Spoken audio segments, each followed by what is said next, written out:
that it's too soon to fall. Push the fucking pack off of the porch or break a pound down. Get the scrap if it happen to blow, it makes a round sounds. Pussycat on my lap.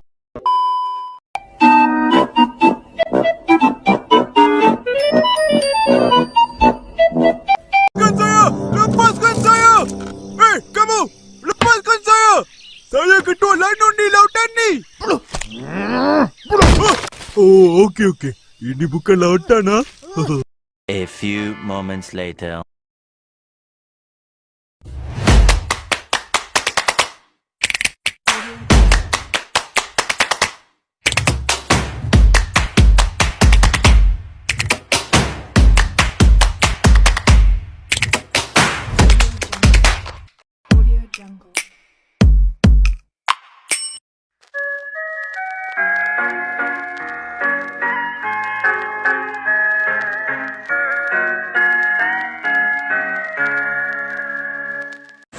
Assalamualaikum warahmatullahi wabarakatuh. Perlu diketahui, video ini dibuat untuk memenuhi tugas dari mata kuliah Wacana Tafsir Kontemporer. Melalui video pendek ini, kita akan belajar bersama-sama tentang konsep pendidikan anak di dalam Al-Quran. Ayat-ayat apa aja sih yang membahas konsep pendidikan anak di dalam Al-Quran? Yuk kita saksikan bersama-sama ayat-ayat Al-Quran yang membahas tentang konsep pendidikan anak melalui penjelasan Ustadz Adi Hidayat yang satu ini. Satu, saat belum punya keturunan, Quran surah ke-19 ayat kedua sampai dengan ayat 11, posisi paling kanan sebelah atas sampai bawah. Ikhtiarnya Quran surah ketiga ayat 38 sampai 39, posisi paling kanan sebelah atas. Kemudian setelah mulai mengandung, Quran surah ke-7 ayat 189, posisi paling kiri sebelah atas. Anaknya mulai dilahirkan, Quran surah kedua ayat 233. Kemudian anaknya usia 2 tahun ke atas, Quran surah 31 ayat 13 sampai dengan 19. Anak mulai sekolah supaya cepat ingatannya, Quran surah 9 ayat 122.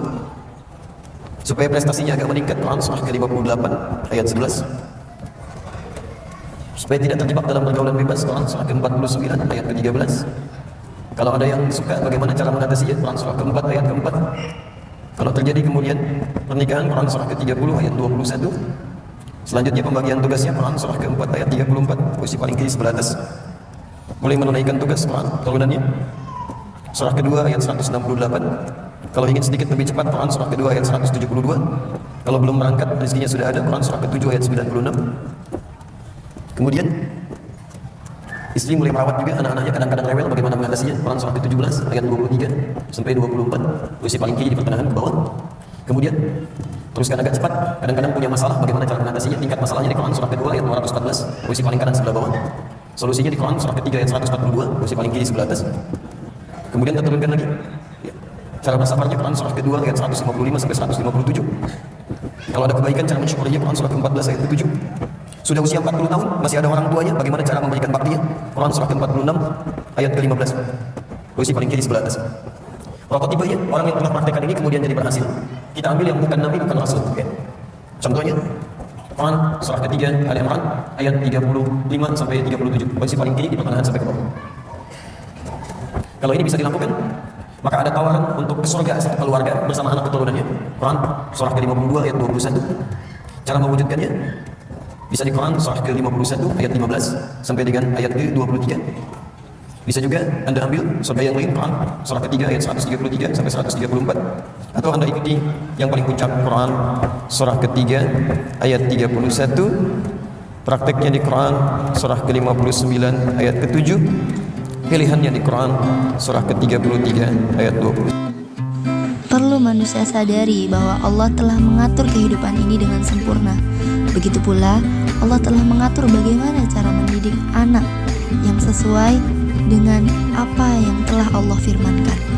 Di dalam Al-Quran surah ke-7 ayat 189, Allah berfirman yang bunyinya, A'udzubillahi minasyaitonirrajim, falamma taghasyaha hamalat hamlan khafifan famarrat bih, falamma athqalat da'awallaha rabbahuma la'in ataitana salihan lanakunanna minal khasirin.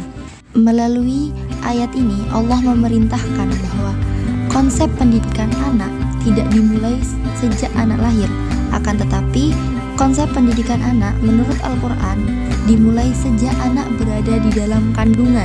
Setidaknya ada 3 hal yang harus diberikan orang tua kepada anak yang masih berada di dalam kandungan.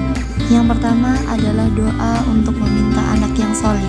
Al-Quran menyebutkan da'allaha rabbahuma la'in ataitana solihan. Mendoakan anak adalah hal yang paling mendasar.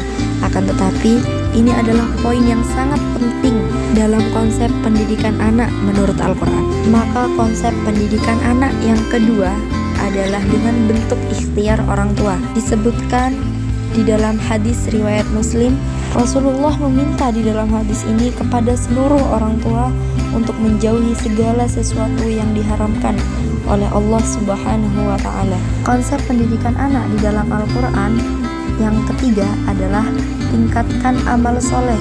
Ini harus dilakukan oleh orang tua saat anak sedang berkembang di dalam kandungan dari 4 bulan dan seterusnya, seperti memperbanyak tahajud dan mengaji. Sesuai dengan penelitian dokter-dokter yang dilakukan di Malaysia, bahwa sebuah janin bisa berubah posisinya menjadi bersujud saat dibacakan Al-Quran oleh kedua orang tuanya. 3 konsep ini adalah konsep yang paling mendasar yang Al-Quran sebutkan sebagai arahan untuk para orang tua dalam mendidik anak-anaknya sesuai dengan apa yang telah Allah firmankan di dalam Al-Quran.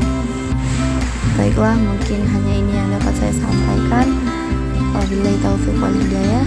Semoga bermanfaat. Assalamualaikum warahmatullahi wabarakatuh. A few moments later.